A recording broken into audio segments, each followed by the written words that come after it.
I'm I-Team investigator Kylie McGivern.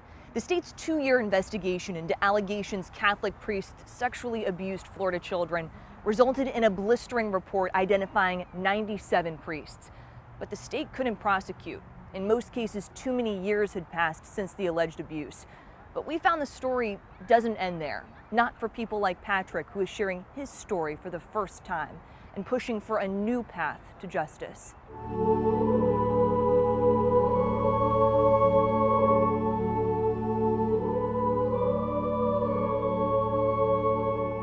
Not only did my childhood get stolen from me, but my faith got stolen from me. Patrick Colville says his predator was a priest.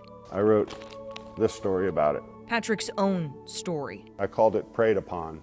Of alleged sexual abuse at 14 years old. This is a true story of my childhood, about a time when people were more trusting, and a horrific tale of abuse. I sent it to my sister, and she's the only person who knew it, and she was the keeper of my secret.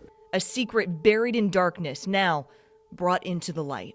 I am sitting in front of a camera, which I never, ever thought I'd be doing. I am over the embarrassment and the shame of all this, and I don't really care who knows. We spoke with Patrick from New York. Where do you want to begin? Where he now lives after growing up in Gainesville. I was a happy-go-lucky kid. I have 11 brothers and sisters. I rode my bike everywhere. I won a 10-speed bicycle selling the most tickets at Boy Scouts.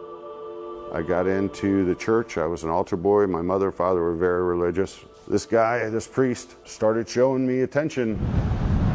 And I thought it was cool that an older guy wanted to hang out and buy me crap and take me places. And he worked his way into my family, and my mother believed anything a priest would say, anything. He asked my parents if he could take me away to a state fair in Tampa, and you can take him anywhere you want, you know? I mean, it was a priest. What better place could you be than with a priest? We went to the state fair, came back to the hotel room. He was giving me drugs and alcohol, and I turned around one second, and he was standing there naked. He held me down, and he performed oral sex on me, tried to hold me down and make me perform oral sex on him. The next morning, I had to ride back in a car with him. I changed as a human being. Patrick's story poured onto 9 pages, shared with his wife of 35 years and only recently with his 3 children. Then, the church. Patrick, what would you say brought you to this moment? I was at a church at my grandson's baptism, and the priest was holding my grandson up, and it freaked me out. So I decided it was time to do something about it. And I went to a church and I told this priest everything. And his advice to me was, forget it and go get counseling. Patrick hired an attorney in 2019. The initial demand to the diocese was a settlement of $500,000 for the damages he has suffered. He says the diocese offered him $20,000, then $35,000 to settle, but would have required a complete release of all, according to an email response the diocese sent Colville's attorney at the time. Forget this ever happened and sign a release that, I'll never say anything about it. And I had a few expletives to them. That's not what this is about. This isn't about money to me. It was all about getting this priest removed from the priesthood, getting him off the altar. Every step of the way, every second of the way has been nothing but roadblocks. The Diocese of St. Augustine told the I-Team it does not share details of whether compensation has been made or not and will not publicly discuss the details of any case to protect the identity and reputation of the victim. Patrick's communication with the diocese through his attorneys is documented in the more than 200 pages of records the I-Team obtained from the Office of Statewide Prosecution on John Dukes. Father John Dukes, Patrick's alleged abuser. Dukes was part of a 2-year investigation prosecutor Nick Cox conducted into allegations Catholic priests sexually abused Florida children. Cox spoke about the overall investigation. The findings were disgusting. They were horrifying. The biggest word probably is violation, because you're talking about people who were people of faith, people who believed in the church, people who believed in the collar that was on that priest's neck and believed they could trust it. What was your big takeaway from this investigation? The church is unable to police itself. The church really, they're incapable of being able to handle something like this because the church is built on forgiveness. They need to rely on law enforcement. Reviewing documents the diocese turned over to the state, we discovered Patrick was not the first victim to contact the diocese about Dukes. The I-team found what was labeled a confidential report from 2008, 11 years before Patrick came forward, detailing allegations of sexual abuse to a minor in High Springs, Florida, where Dukes served the parish after leaving Gainesville.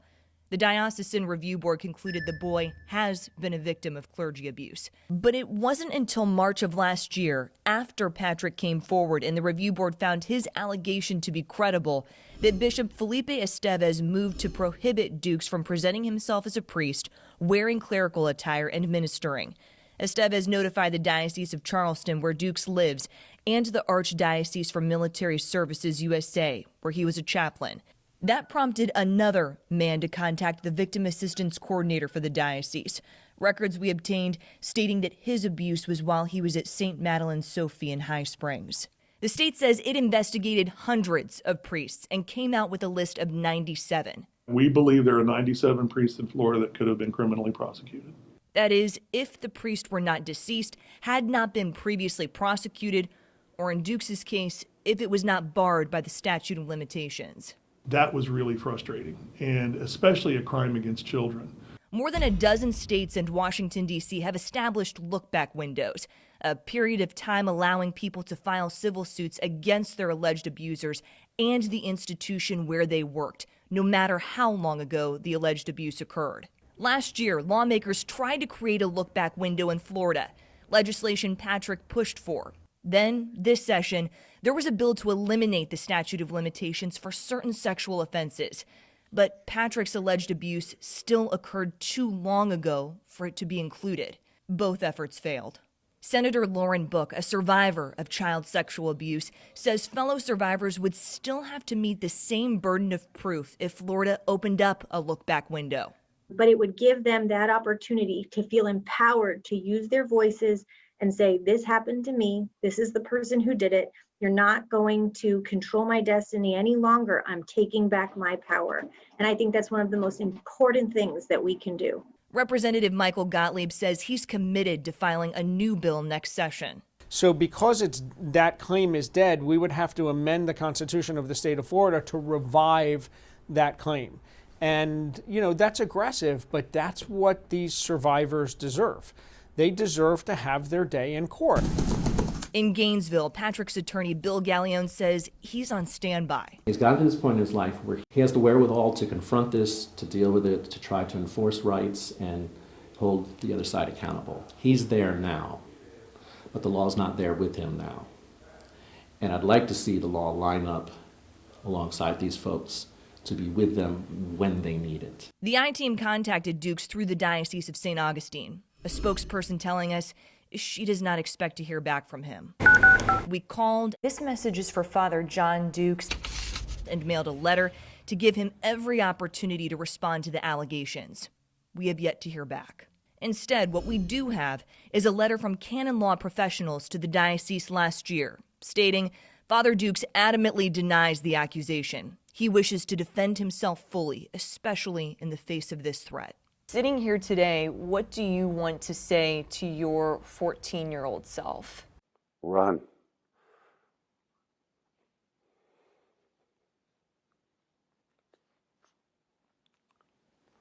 Run.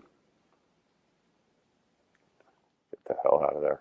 The diocese tells the I-team every allegation of sexual abuse of minors and vulnerable adults is always shared with the appropriate civil authorities. This is Kylie McGivern with ABC Action News. For weeks, we asked the Diocese of St. Augustine to meet with us for an interview, during a phone call with a spokesperson and in multiple emails. The diocese said it provided all of the information it could, and after refusing multiple interview requests, sent the I-team a recorded statement. Here's a portion of that video. to the victim survivors and their families. I am hopeful that you will be receptive to receive our apology. There are no words that can undo what has happened to you. As Patrick turns the pages of his life, his story, he's grateful. He's here to tell it himself. If only one other person reads this and was able to be the wiser for it, and because of that their child is kept from similar compromising situations, it will have been worth all of it. I write all of this for my children and yours. I didn't think I was going to be alive to read this. I just don't want it to happen to anybody else, and I want other people who have this happened to be able to get some kind of justice. The Attorney General's sex abuse hotline is still up, and you can fill out this form online as part of the state's ongoing investigation. We've included a link and additional resources at abcactionnews.com so you can report abuse. I'm I-Team investigator Kylie McGivern, taking action for you.